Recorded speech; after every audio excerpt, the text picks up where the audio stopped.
Hello everyone, welcome back to my channel science with Prerna. तो आज हम न्यूट्रिशन टॉपिक में से कुछ इंपॉर्टेंट क्वेश्चंस करने वाले हैं। और अगर आपको ये वीडियो हेल्पफुल दिखती है तो अपने फ्रेंड्स के साथ ज़रूर शेयर कीजिएगा और एक लाइक तो ज़रूर कर दीजिएगा। तो चलिए वीडियो को शुरू करते हैं। तो फर्स्ट क्वेश्चन क्या है, single cell obtain its nutrition by. तो जो सिंगल सेल ऑर्गेनिजम्स होते हैं वो अपना न्यूट्रिशन कैसे लेते हैं? Alimentary canal, phagocytosis, buccal cavity and plasmolysis. तो जो सिंगल सेल ऑर्गेनिजम्स होते हैं वो अपना फूड पूरे इंटायर सरफेस से लेते हैं। अब इंटायर सरफेस में कौन कौन से ऑर्गेनिजम्स आ सकते हैं? Like amoeba. अमीबा का जो मोड ऑफ न्यूट्रिशन होता है वो कौन सा होता है? होलोजोइक मोड ऑफ न्यूट्रिशन होता है। और उस प्रोसेस को हम क्या बोलते हैं? फैगोसाइटोसिस बोलते हैं। तो यहाँ पे क्या आ जाएगा आंसर? फैगोसाइटोसिस आ जाएगा। Next question, the major source of energy on earth is. तो जो मेजर सोर्स है एनर्जी का अर्थ पे उसको हम क्या बोलते हैं? ऑटोट्रॉप्स, हीट एनर्जी, एनिमल्स या सोलर एनर्जी। तो जो मेन सोर्स जो है एनर्जी का वो क्या है? सोलर एनर्जी है। Next question, human beings nutrition can be categorised as. तो जो ह्यूमन बींग्स का न्यूट्रिशन होता है उसको हम कैसे कैटेगराइज कर सकते हैं? तो फर्स्ट है, क्या सैप्रोट्रॉफिक है, होलोजोइक है, पैरासिटिक है या सिम्बायोटिक है? तो सैप्रोट्रॉपिक्स कौन से होते हैं? तो सैप्रोट्रॉपिक्स वो ऑर्गेनिजम्स होते हैं जो डिपेंड किस पे रहते हैं? डेड डिकेइंग मैटर पे रहते हैं। डेड डिकेइंग मैटर लाइक कौन कौन हो गया अब यहाँ पे? मशरूम या फिर ईस्ट। अगर हम बात करें होलोजोइक की, तो होलोजोइक कौन से होते हैं? ऐसे ऑर्गेनिजम्स जो अपना काम खुद से करते हैं, like who do their own work. अब खुद से काम करने का मतलब क्या है? वहाँ पे वो इंजेशन भी करेंगे खाने को, डाइजेशन भी होएगा, एसिमिलेशन भी होगा। तो ऐसे जो प्रोसेस यानी कि जो सब कुछ करे खुद से, तो उसको क्या बोलते हैं? होलोजोइक। तो हम जो है ह्यूमन बींग्स जो है वो कौन है? हम होलोजोइक हैं। अगर मैं बात करूं पैरासिटिक की, पैरासिटिक में क्या होता है कि ऐसे ऑर्गेनिजम्स जो न्यूट्रिएंट्स को लेते हैं फ्रॉम द होस्ट, होस्ट से लेते हैं, लेकिन होस्ट को उसको नहीं पता होता कि वहाँ पे कौन है, कोई ऑर्गेनिज्म है। लाइक अब एग्जाम्पल क्या है इसका? लाइस, लीच, वॉर्म्स। जब जू पड़ जाते हैं बालों में तो हमको नहीं पता होता है, इसको सर पर बैठ के क्या करते रहते हैं? वो न्यूट्रिएंट्स को लेते रहते हैं। तो हमको बाद में जाके पता चलता है कि कौन है हमारे सर में जू बैठे हुए हैं। नेक्स्ट, अगर हम सिम्बायोटिक की बात करें, सिम्बायोटिक का मतलब क्या होता है यहाँ पे? कि जो दो या दो से ज़्यादा अलग टाइप के ऑर्गेनिजम्स जो एक साथ रहते हैं for the beneficial of each other, that is कि म्यूचुअल बेनिफिट के लिए वो रहते हैं। टू और मोर ऑर्गेनिजम्स। अब यहाँ पे अलग अलग प्रकार के ये ऑर्गेनिजम्स होंगे और ये अपने म्यूचुअल बेनिफिट के लिए क्या करते हैं? एक साथ रहते हैं। लाइक एग्जाम्पल क्या हो जाएगा इसका? लिचन। ऑलराइट, तो इसका करेक्ट ऑप्शन क्या है? होलोजोइक। तो ह्यूमन बींग्स का जो न्यूट्रिशन है उसको हम कैसे कैटेगराइज करते हैं? होलोजोइक में। Next is living beings on which parasites resides called as. Living beings जहाँ पे पैरासाइट्स रिजाइड करते हैं तो उनको हम क्या बोलते हैं? होस्ट बोलते हैं। तो होस्ट पे क्या करते हैं? वो पैरासाइट्स आके रहते हैं। Next is the major heterotrophs spread globally are saprotrophs, parasites, holozoics या सिम्बायोटिक्स। तो जो मेजर हेटेरोट्रॉप्स हैं जो ग्लोबली स्प्रेड होते हैं उनको हम क्या बोलते हैं? सेप्टोट्रॉप्स बोलते हैं। Next is autotroph is the other name of. तो जो ऑटोट्रॉप है वो एक दूसरा नाम भी है, किसका? हर्ब्स का, अलगी का, श्रब्स का या ऑल ऑफ दीज। तो इसका ऑप्शन क्या आ जाएगा? All of these.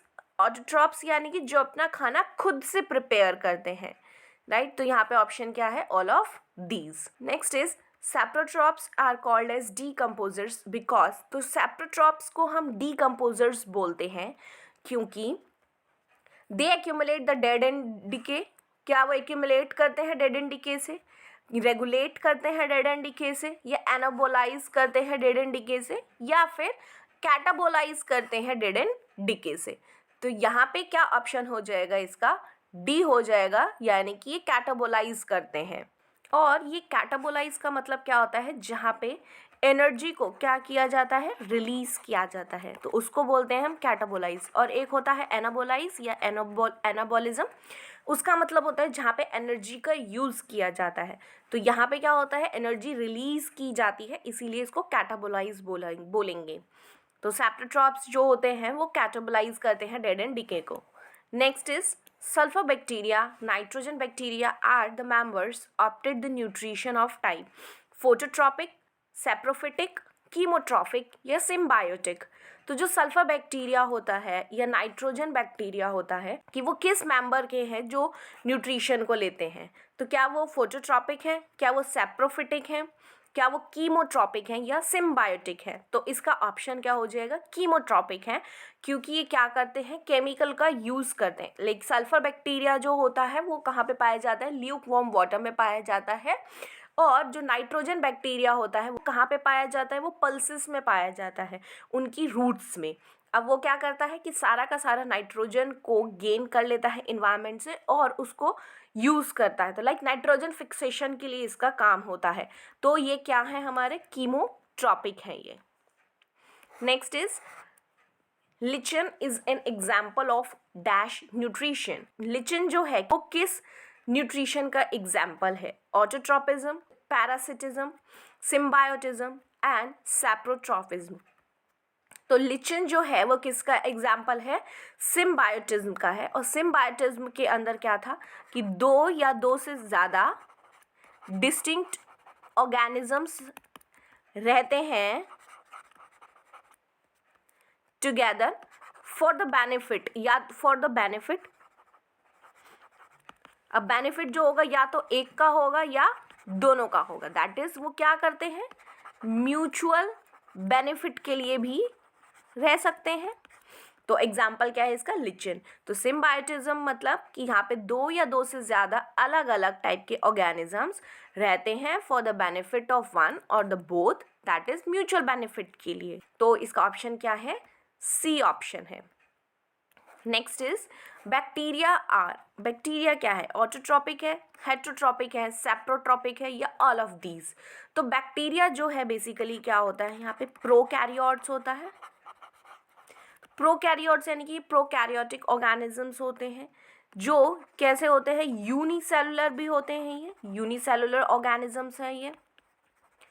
अब ये दोनों हो सकते हैं, कैन बी ऑटोट्रॉप और हेटरोट्रॉप। तो इसका ऑप्शन क्या हो जाएगा, डी। अब ये दोनों हो गए, ऑटोट्रॉप भी है, हेटरोट्रॉप दैट इज सैप्रोट्रॉपिक भी है। तो इसका ऑप्शन क्या हो जाएगा, ऑल ऑफ दीज हो जाएगा। Alright, next is what is the role of acid in our stomach. तो एसिड का रोल क्या होता है हमारे स्टमक में, कौन सा एसिड पाया जाता है, एक तो HCl एसिड पाया जाता है हमारे स्टमक के अंदर, जो क्या करता है, एक्टिवेट करता है इनएक्टिव पेप्सिनोजन को इनटू पेप्सिन। और पेप्सिन जो होता है वो किस लिए वर्क करता है, हेल्प करता है प्रोटीन डाइजेशन में, ताकि जो प्रोटीन्स हैं वो डाइजेस्ट हो जाएं किसके अंदर, एमिनो एसिड्स के अंदर, इनटू एमिनो एसिड्स। और ये जो एसिड है वो क्या काम और करता है, किल करता है बैक्टीरियाज को, किल्स द बैक्टीरिया। और क्या काम करता है ये, इन्फेक्शन से और फूड पॉइजनिंग से भी बचाता है। तो prevents from developing infections and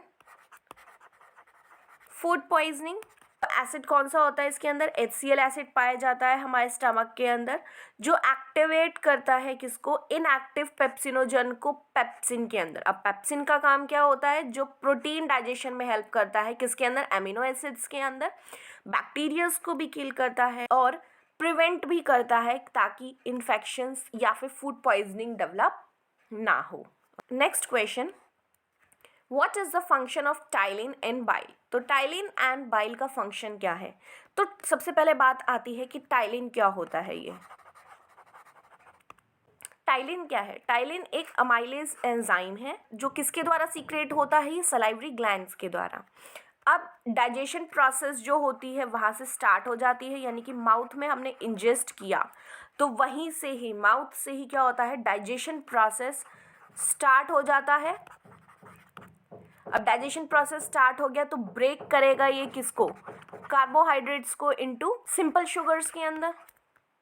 और ये एंजाइम जो है वो नेसेसरी है किसके लिए? For the conversion of starch into maltose, यानी कि अगर टाइलिन नहीं होगा तो कन्वर्जन नहीं हो पाएगा स्टार्च का माल्टोस के अंदर। ऑलराइट, अगर अब हम बात करें बाइल की, तो बाइल का काम क्या होता है? बाइल क्या होता है यहाँ पे? बाइल एक क्या है? डाइजेस्टिव फ्लूइड है। और प्रोड्यूस किसके द्वारा होता है? ये लीवर के द्वारा प्रोड्यूस होता है। और ये कहाँ स्टोर होता है? ये गॉल ब्लैडर के अंदर, जो क्या काम करता है? कन्वर्ट करता है फैट को किसके अंदर? फैटी एसिड्स के अंदर। बाइल क्या काम करता है? फैट को कन्वर्ट करता है फैटी एसिड्स के अंदर और एक्ट करता है as an emulsifier, so that कि वो क्या कर सके? ब्रेक कर सके लार्ज फैट ग्लोब्यूल्स को किसके अंदर? छोटे छोटे पार्टिकल्स के अंदर, यानी कि स्मॉलर ग्लोब्यूल्स के अंदर। और ये क्या करता है? एब्जॉर्ब भी करता है। फैट को एब्जॉर्ब करेगा, आयरन को एब्जॉर्ब करेगा, कैल्शियम को एब्जॉर्ब करेगा, वाइटामिन्स को एब्जॉर्ब करेगा। तो ये जो थे वो क्या थे? फंक्शन थे बाइल के। तो बाइल क्या है? एक डाइजेस्टिव फ्लूइड है जो कहाँ पे प्रोड्यूस होता है? लीवर में। और कहाँ स्टोर किया जाता है? गॉल ब्लैडर के अंदर। जिसका बेसिक फंक्शन क्या है? जो कन्वर्ट करता है फैट्स को फैटी एसिड्स के अंदर और एक इमल्सिफायर की तरह भी एक्ट करता है। और इमल्सिफायर बेसिकली क्या करेगा यहाँ पे? इमल्सिफायर मतलब क्या है? जो लार्ज फैट ग्लोब्यूल्स को स्मॉलर ग्लोब्यूल्स के अंदर कन्वर्ट करेगा। और बाइल जो होता है वो फैट को, आयरन को, कैल्शियम को और वाइटामिन्स को क्या करता है? स्टोर करता है। Next question, name the intestinal juices and right its function. तो अब इंटेस्टिनल जूसेस कौन कौन से हैं? सबसे पहला आता है माल्टोस। माल्टोस क्या काम करता है? स्पीड अप कर देता है ब्रेक डाउन ऑफ किस किस की? Maltose to glucose, maltose to glucose. Next बात करें हम सुक्रेस। सुक्रेस का काम क्या होता है? सुक्रेस जो होता है वो स्पीड अप कर देता है ब्रेक डाउन किसकी? Sucrose to glucose and fructose. And अगर हम बात करें अब लैक्टेज की, लैक्टेज का काम क्या होता है? लैक्टेज भी क्या करेगा? स्पीड अप करेगा ब्रेक डाउन किस किस की? Lactose to glucose. जो सुक्रेज है वो ग्लूकोज और फ्रुक्टोज में होता है और लैक्टेज जो है वो ग्लूकोज में होता है बस। और फोर्थ क्या है? पेप्टाइडेज। और पेप्टाइडेज का यहाँ पे काम क्या है? जो स्पीड अप करेगा ब्रेक डाउन किसकी? पेप्टाइड्स की इनटू एमिनो एसिड्स। ऑलराइट, तो ये थे हमारे इंटेस्टिनल जूसेस और उनका function. Next question, why length of small intestine vary in herbivores and carnivores. तो जो हर्बीवोर्स होते हैं वो हरी घास खाते हैं या प्लांट खाते हैं और उसके अंदर क्या होता है? सेलुलोज ज़्यादा होता है। अब जब सेलुलोज ज़्यादा होगा तो उनको ज़्यादा समय चाहिए होगा उसको डाइजेस्ट करने के लिए सेलुलोज को, तो इसीलिए उनकी लंबी स्मॉल इंटेस्टाइन होती है ताकि उनका कंप्लीट डाइजेशन हो सके सेलुलोज का। और वहीं जो कार्निवोर्स होते हैं वो सेलुलोज वगैरह नहीं खाते हैं, उनका जो खाना होता है वो जल्दी डाइजेस्ट हो जाएगा। अब जल्दी डाइजेस्ट हो जाएगा तो इंटेस्टाइन जो होगी उनकी वो शॉर्ट होगी। तो जो हर्बीवोर्स होते हैं वो क्या खाते हैं? हरी घास खाते हैं या प्लांट्स खाते हैं। अब इसमें क्या होता है? सेलुलोज बहुत ज़्यादा होता है। अब जब सेलुलोज ज़्यादा है तो उसको क्या करना पड़ेगा? फिर डाइजेस्ट भी कराना पड़ेगा। तो डाइजेशन होगा किसका? सेलुलोज का। अब जब डाइजेशन होगा, अब सेलुलोज का जो डाइजेशन होगा वो बहुत समय लेता है। अब जब बहुत समय लेगा तो उनकी इंटेस्टाइन जो होनी चाहिए वो कैसी होनी चाहिए? फिर बड़ी होनी चाहिए। तो जो हर्बीवोर्स होते हैं इसीलिए उनको क्या चाहिए होती है? Large intestine. तो लार्ज इंटेस्टाइन चाहिए होती है ताकि क्या हो सके, कंप्लीट डाइजेशन हो सके सेलुलोज फूड का। और वहीं अगर हम बात करें कार्निवोर्स की, जो कार्निवोर्स होते हैं वो ईट नहीं करते ग्रास वगैरह को या फिर प्लांट्स को, तो वो बेसिकली क्या खाते हैं, फ्लैश एनिमल्स को खाते हैं। अब ये सब खाते हैं तो उसके अंदर सेलुलोज नहीं होता। अब जब सेलुलोज नहीं होगा तो डाइजेस्ट भी नहीं करना उनको सेलुलोज, तो कांट डाइजेस्ट सेलुलोज। अब जब सेलुलोज ही डाइजेस्ट नहीं करना तो इसीलिए शॉर्टर इंटेस्टाइन होती है किसकी, कार्निवोर्स की। Alright, next question, the diagram below shows the two test tubes A and B. अब यहाँ पे क्या है, दो टेस्ट ट्यूब्स दे रखी हैं A and B. Test tube A contains a green water plant, इस टेस्ट ट्यूब के अंदर क्या है, ग्रीन वाटर प्लांट है। एंड सिमिलरली जो टेस्ट ट्यूब बी है उसके अंदर भी क्या है, green water plant, but snail भी है साथ में। और दोनों टेस्ट ट्यूब्स को सनलाइट की प्रेजेंस में रखा गया है। तो हमारी जो ये वाली टेस्ट ट्यूब है इसके अंदर क्या है, ग्रीन प्लांट भी है, प्लस में कौन है, स्नेल भी है। तो हमें आंसर्स देने हैं। Name the physiological process that release the bubbles of oxygen. तो इसमें कौन सा फिजियोलॉजिकल प्रोसेस है जिसके अंदर बबल्स ऑफ ऑक्सीजन रिलीज हो रहे हैं, तो आंसर क्या होगा इसका, फोटोसिंथेसिस, क्योंकि इसको हमने सनलाइट की प्रेजेंस में रखा है। अब जब सनलाइट की प्रेजेंस में रखा है तो क्या होगा, कार्बन डाइऑक्साइड ये गेन करेंगे एंड ऑक्सीजन को रिलीज करेंगे। अब जब ऑक्सीजन रिलीज करेंगे तो बबल्स निकलेंगे ना ऑक्सीजन के, राइट। अब नेक्स्ट है, explain the physiological process is mentioned above in question 1। तो अब हमें उस प्रोसेस को क्या करना है, एक्सप्लेन करना है। तो फोटोसिंथेसिस के अंदर क्या होता है कि जो ग्रीन प्लांट्स होते हैं वो सनलाइट का यूज़ करते हैं। अब सनलाइट का वो यूज़ क्यों करेंगे, ताकि वो क्या कर सके, सिंथेसाइज कर सके अपने न्यूट्रिएंट्स को। अब सिंथेसाइज किससे करेंगे, कार्बन डाइऑक्साइड एंड वाटर के साथ। और इस प्रोसेस के अंदर क्या होता है, जो ग्रीन प्लांट्स होते हैं उनके पास क्या होता है, पिगमेंट भी होता है, और उस पिगमेंट को क्या बोला जाता है, क्लोरोफिल बोला जाता है। अब उनके पास ग्रीन पिगमेंट भी है तो वो क्या करेंगे, जनरेट करेंगे ऑक्सीजन को as a by product. Next question, what is the purpose of keeping a snail in test tube B. तो स्नेल को क्यों रखा गया था टेस्ट ट्यूब बी के अंदर, तो स्नेल जो है वो क्या करेगा, एक्सहेल करेगा carbon dioxide by the process of the respiration, क्योंकि वो भी रेस्पायर करेगा। तो जब वो रेस्पिरेशन करेगा तो वो क्या करेगा, कार्बन डाइऑक्साइड को एक्सहेल करेगा। तो इसीलिए कार्बन डाइऑक्साइड जो है वो एसेंशियल है किसके लिए, for the process of photosynthesis.